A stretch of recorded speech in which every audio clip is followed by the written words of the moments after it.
There are two types of fouls in the game of lacrosse: technical and personal fouls. Personal fouls are more egregious and often physical in nature and come with penalty time to be served by the infracting player. Technical fouls are intended to ensure that no unfair advantage is gained and often result in a change of possession when they occur in a loose ball situation. Examples of technical fouls are offsides, holding, pushing, interference, illegal substitution, warding, and other illegal procedures. Personal fouls include slashing, tripping, illegal body checks, unnecessary roughness, and unsportsmanlike conduct. An important nuance in the game of lacrosse is the concept of advantage and disadvantage. Officials will judge whether a player is still in advantage even during a technical foul and may not blow their whistle so as not to slow the speed of the game. As Aaron just pointed out, the concept of advantage and disadvantage is really important to understand in youth lacrosse. A lot of parents get upset when they see a kid knocked down and a flag is not thrown. An example of this concept is when the ball is on the ground and there's multiple players from both teams trying to pick the ball up. If one of the players is knocked down, a lot of the parents are looking for a penalty.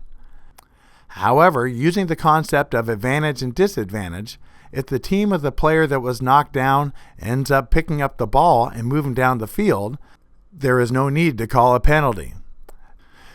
The team that had the player that was knocked down ended up with possession of the ball, so they were not disadvantaged by the push. This allows the flow of the game to continue and results in a lot less stoppages and whistles.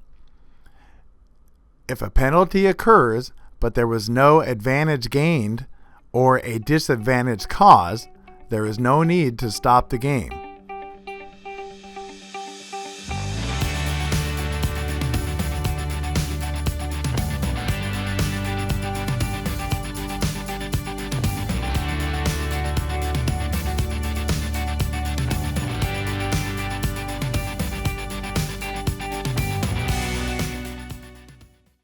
In an effort to streamline this presentation, we'll only be discussing three of the more common technical fouls: warding, interference, and pushing.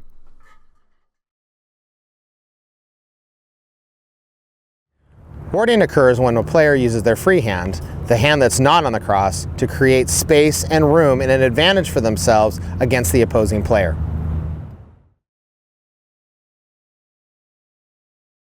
One player setting a pick for another may do so by remaining motionless and stationary and keeping their arms and stick within their shoulders.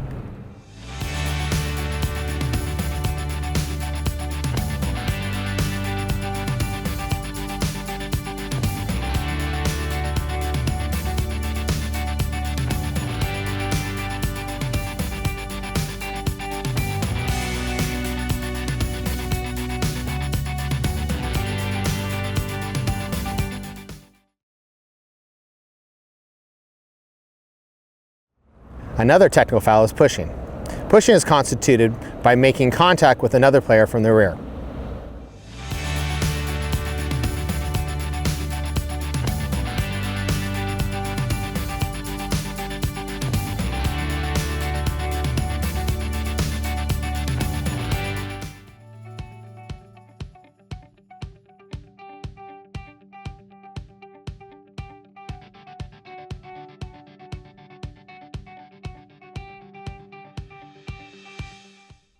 Some of the more common penalties in boys' youth lacrosse are personal fouls.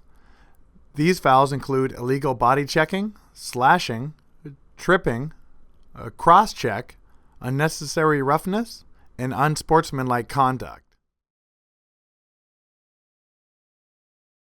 Illegal body contact can include contact with a player more than 5 yards from the ball, contact from the rear, and below the waist and above the shoulders.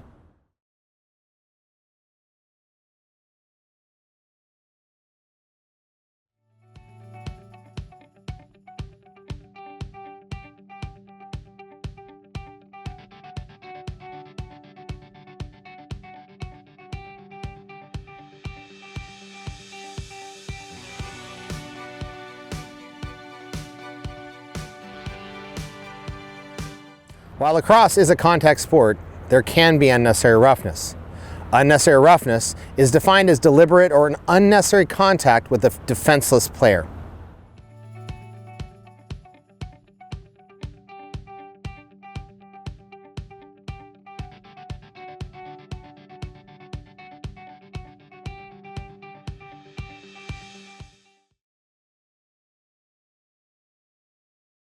Slashing is a result of a player swinging their cross and not making contact with the player's stick, or swinging the cross in an uncontrolled manner, regardless of whether they make contact with the player or not.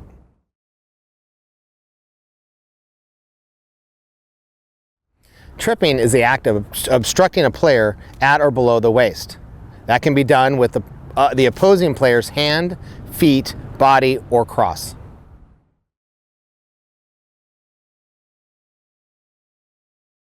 Cross-check is defined as a player making contact with the exposed cross in a thrusting motion.